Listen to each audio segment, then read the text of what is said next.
Well, thank you very much to Randall and for Adam for putting this together and for inviting me to speak. Before I begin, I think there's two things that I should say. First, some of you may know that Elias Kamoun works with me at Michigan as a postdoc, and he had recently gone back to Lebanon because of the COVID situation, and he made sure to get in touch with me yesterday to say that he and his family are just fine.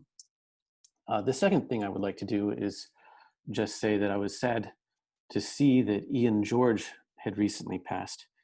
George and Fabian 1991 is a classic paper on X-ray reflection.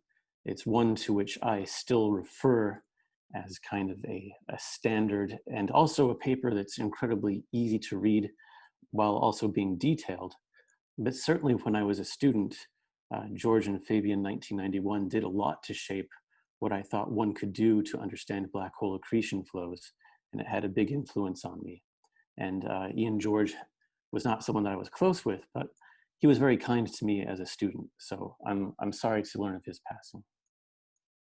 All right, so my talk today is just a few ideas about reflection and where it stands and where we need to go. And I'm going to advocate for maybe a slightly different way of doing things going forward. And maybe that will provoke some discussion. So to start with, I'd like to make very clear that I think that right now is kind of a golden era for X-ray reflection. It's enabled an incredible amount of science.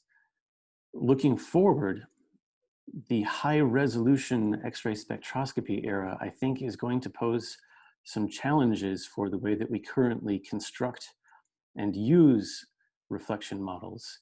And I have an idea for how we might do a little bit better.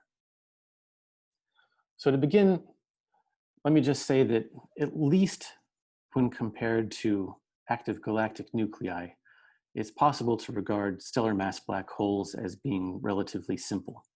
The only geometry that likely subtends a large solid angle relative to a source of hard X-rays, which I've here pictured as the base of a jet, is the accretion disk. And since the emissivity falls very quickly, you're really going to be concentrating reflection from the innermost accretion disk. So that's one simplifying factor. Another is likely that the corona in these systems is likely to be compact. And when we say corona, I think some people mean an ionized layer on top of the disk. Some people mean a kind of hot electron cloud in the center of the accretion flow, and some people mean magnetic flares that might be concentrated above the black hole and may be related to jet production.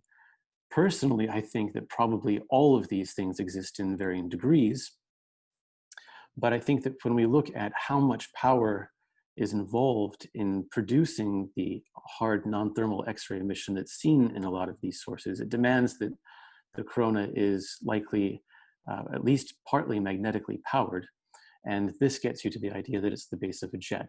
And that's convenient and simplifying because one very pragmatic way to construct a reflection model is to imagine that the source of hard X-rays that shines onto the cold gas is really just a point source.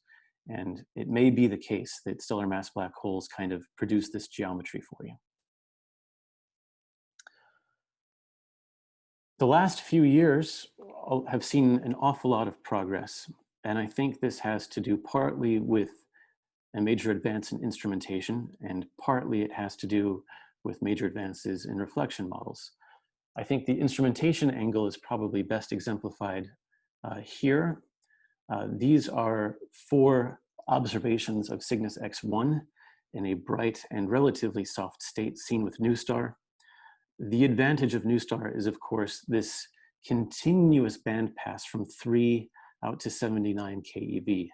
And aficionados will recognize that in the past, we have always suffered from the problem of detectors that didn't cover this full bandpass in one go, and then you would encounter cross-calibration problems as you tried to fit all the way across the broad band. These spectra show you everything that you would like to see in a reflection spectrum. There is an iron line, and it's broadened partly by dreadnought relativistic redshifting close to the black hole, partly by the extreme relativistic Doppler shifts that are present there. As you move higher in energy, there's sort of a deficit, and this is, of course, photoelectric absorption. And then the other thing that's characteristic of reflection spectra is this Compton hump. Now, this panel that I've shown here has depicted the line and hump in one particular way by choosing to fit the spectra in particular bands. But it's important to remember that the Compton hump is not a true excess. It's a sort of false excess when shown as a ratio to a power law. Really, it appears to be an excess simply because 20 to 30 keV is the region where the albedo of the accretion disk peaks, and photoelectric absorption is creating a sort of deficit in this region, and the two combinations result in this kind of excess. This plot likely shows you the power of current reflection models. One of the things that we really want to do in fitting all of these features together is to measure the spin of the black hole.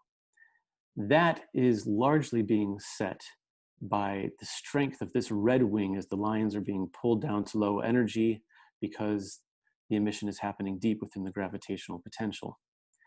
But it's not completely decoupled from strong Doppler shifts that give it the width. Your angle to help sort those things out is partly the blue wing of this relativistic line. And you can see here that it's remarkably consistent between these four spectra. And that's likely because it really is being set by the inclination. And when you have an excellent model and excellent data like this, you can hope to separate these things out. And the plot now on the left shows you the 1, 2, and 3 sigma error contours in spin and inclination that result from fits to this model. And this is a major advance in the sense that, prior data and models less adept than Silver, which I'll say more about in a moment, made it very difficult to decouple these things. They were partly degenerate, but in the current era with NuSTAR and excellent reflection models, we can decouple these, and we can learn not only the spin of the black hole potentially, but also the inclination of the inner accretion disk. That can then be compared, say, to the inclination of the jet or the inclination of the binary system, and we can learn even more. So I said, I really think this is a golden era. NuSTAR is driving a lot of this, and it's especially powerful when you combine your observations, say, with XMM or SWIFT, because that allows you to extend your bandpass effectively in order of magnitude lower, and in many cases that can be important. The real, I think, advantage of this is that spin can be measured essentially in every stellar mass black hole that you observe through blurred reflection because you have excellent models and because you have NuSTAR. If you wish to try to measure the spin through, say, the accretion disk thermal continuum, you need to know the mass and inclination and distance of the black hole independently. You don't need to know these things when you're doing reflection, which is partly why it's so powerful. Through Silver right now, it's possible to consider a small number of incident spectral forms that might shine on the disk. Those can encode slightly different coronal geometries. And so you have the potential to begin exploring some different characteristics of a corona or different characteristics for what shines onto the disk. And all of this is enabled very much by Javier Garcia and Thomas Dowser, who've put together Silver and a cousin called RelZil. And that has made use of work by Laura Brenneman and Chris Reynolds and Jorn Wilms. And there are a lot of important predecessors in this work, Randy Ross and many others. But really, the last several years with NuSTAR have been a special moment. But I think it's worth considering in part why this is and why we've been able to make this kind of progress.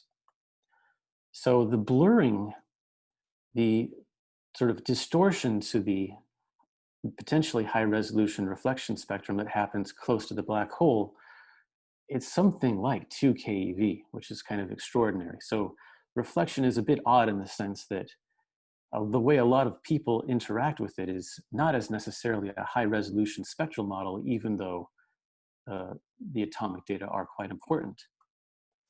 The resolution of New Star is oversampled, but at 6 keV, it's about 400 eV. And then for stellar mass black holes, which are highly ionized, there's really only 2 charge states that are important, and they're separated by almost 300 eV.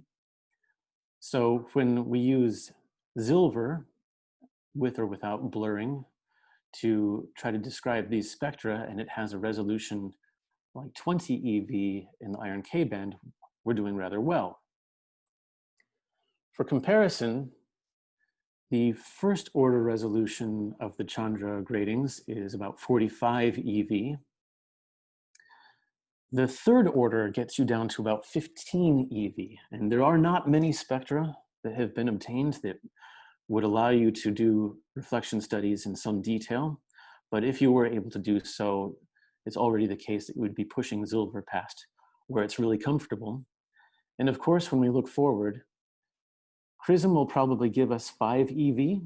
The requirement is 7, but we saw that Hitomi delivered 5. Maybe Chrism will even do a little bit better.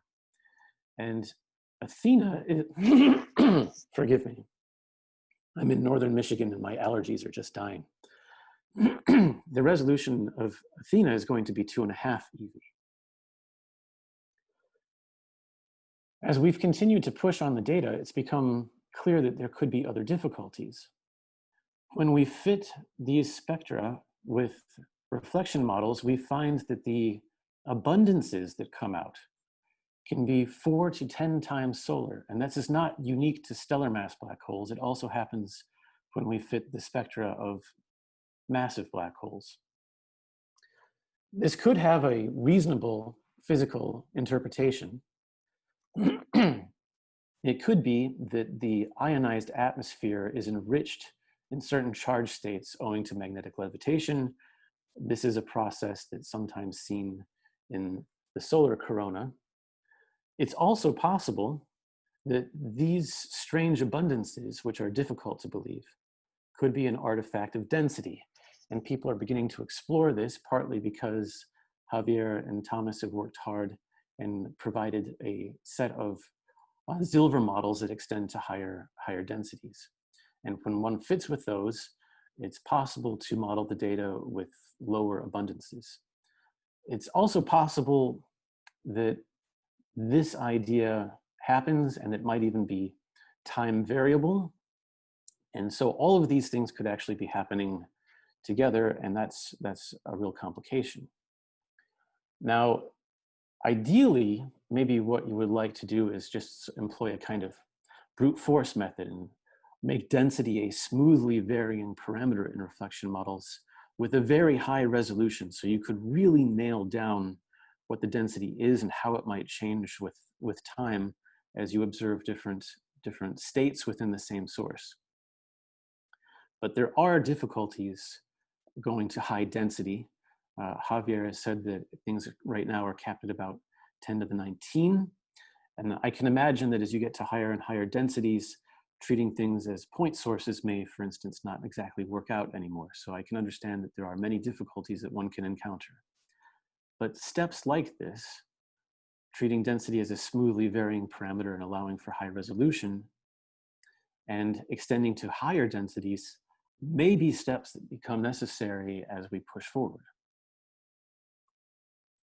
Now, AGN are likely to be far more complex than stellar mass black holes when it comes to reflection, and that's simply because everything that intercepts hard X-ray flux, and which is dense and perhaps even better cold, will reflect. So that means that the inner disk is going to reflect.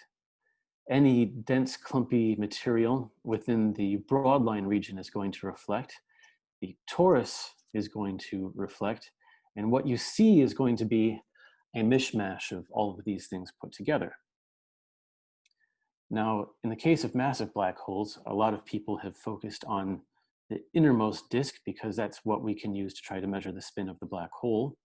And that can paper over some difficulties in the way that we've been able to do in stellar mass black holes.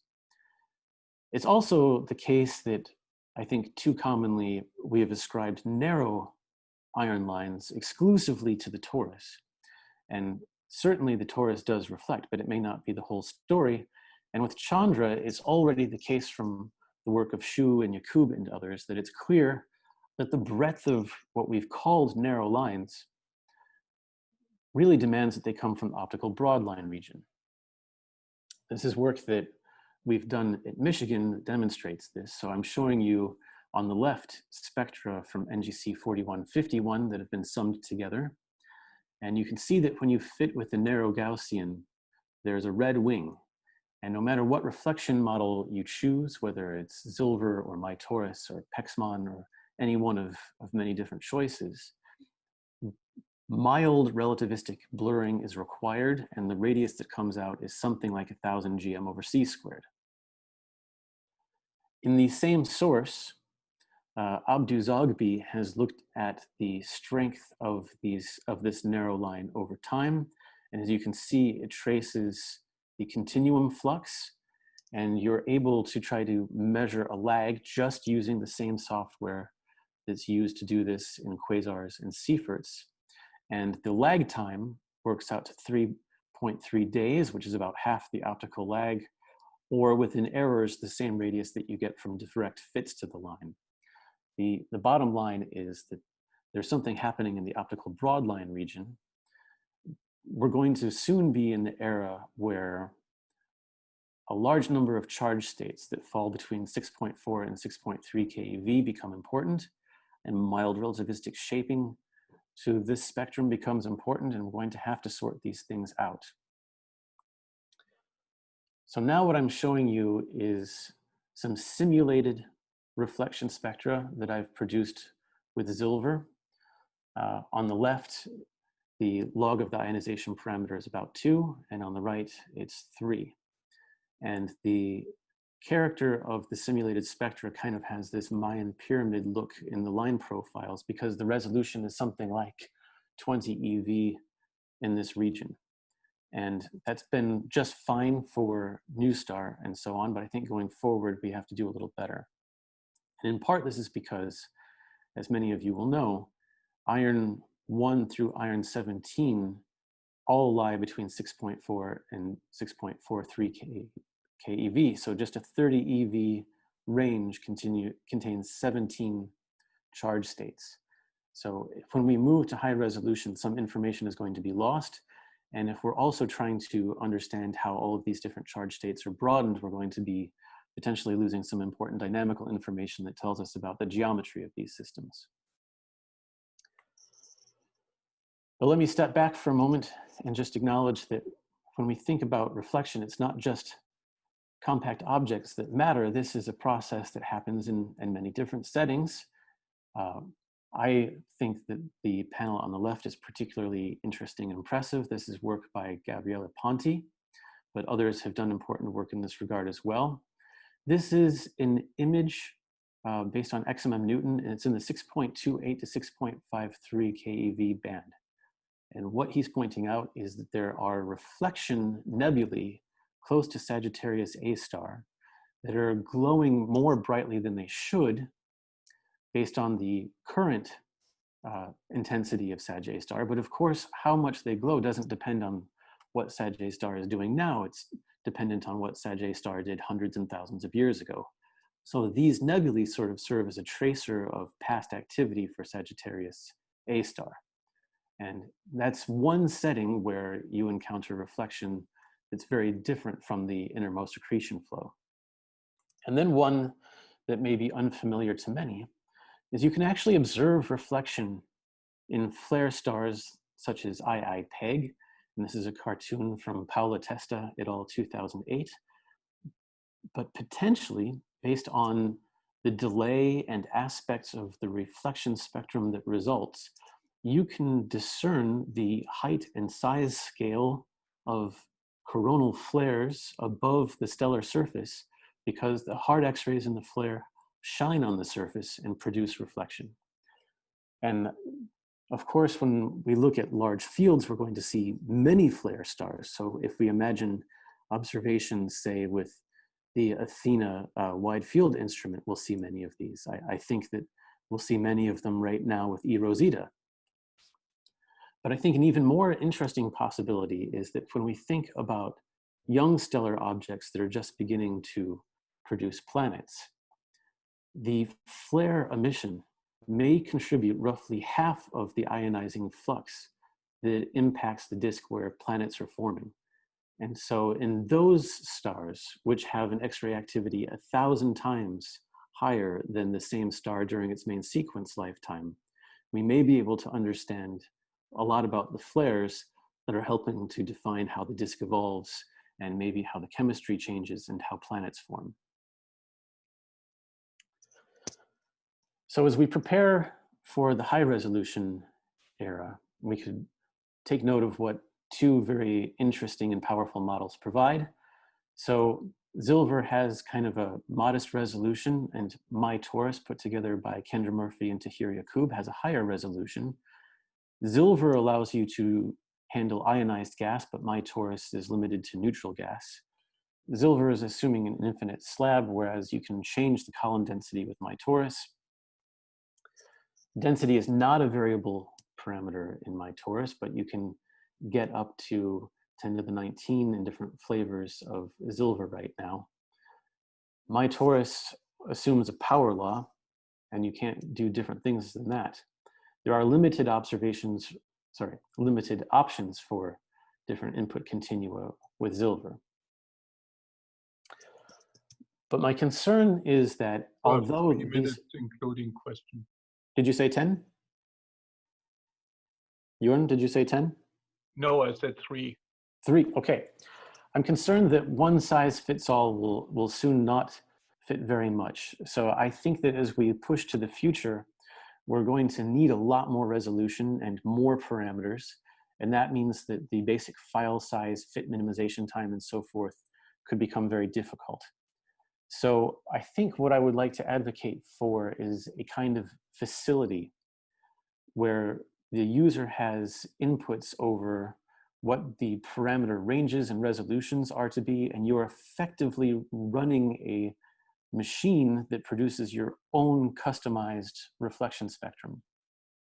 So the user could supply a particular spectral form or choose from a broader variety. The user would decide where they want energy resolution to be concentrated. The user might even be able to decide which specific atomic tables she or he might like to use. And then the user will spend the calculation time to produce these models that are suited for the scenario that they want to examine.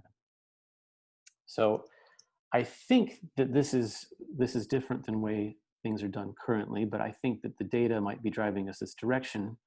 And I wish that it were possible to sort of look at important things like reflection as sort of the equivalent of a small X-ray mission, and to treat them as sort of a facility that NASA and other stakeholders would invest in and direct. So I think that ultimately what I would most like to see is a kind of reflection facility with a director. Maybe that's somebody like Javier Garcia, and that we invest in this sort of thing as a community with grants to people who produce necessary files and updates. And I think that might be a far more profitable way forward. So thank you. Thank you, and I apologize for not warning earlier. There are 2 comments on the chat, and I also have a small comment. I think the statement about the resolution of silver is mainly based on table sizes and not on a physical limitation, but that's something that Javier might want to answer also in the chat or in Slack. Then there's a question by Martin Laming. By magnetic levitation, do you mean what solar physicists would call the, quote, first ionization potential FIP effect? This elevates the abundances of elements with FIP less than 10 eV, i.e. those that are ionized in the chromosphere, by factors of about 4 in the solar corona and wind. There's lots more to say, exclamation mark. Yes, I think he's onto exactly the right thing, yes. And then Chris Stone says, another issue is the continuum shape. Um, in binaries, the Compton seed photons are at observable energy, so the Compton spectrum illuminating the disk drops a lot below 1 keV, whereas current models have this as power law extending down to ultraviolet energies. How much of an issue will this be for the low energy reflection in binaries? Yes, I think it can be an important problem. What I'm really trying to highlight is that there are many problems like this that will become more important at high resolution and high sensitivity. And having the ability to construct your model from a framework, so you have resolution in the range where you need it, but maybe low resolution where you don't. And you can concentrate your file size uh, investment, say, in a range of input spectra that makes sense to you. That kind of flexibility, I think, is what we need to really maximize the data that will be coming in the years ahead. And then there's one question to please share the name of the, I guess, George Fabian paper you mentioned in the beginning. Can you just do that in the Slack? I think just point the link. And then finally, there's a question on comments on the soft part of reflection models in AGN, where gradings already have EV resolution. Brief answer, please, because we're 2 minutes over time. I'm not sure exactly what the comment is pushing at, but if the person asking the question would please send me an email, I'll be sure to try to provide a complete answer and say something about it in the Slack.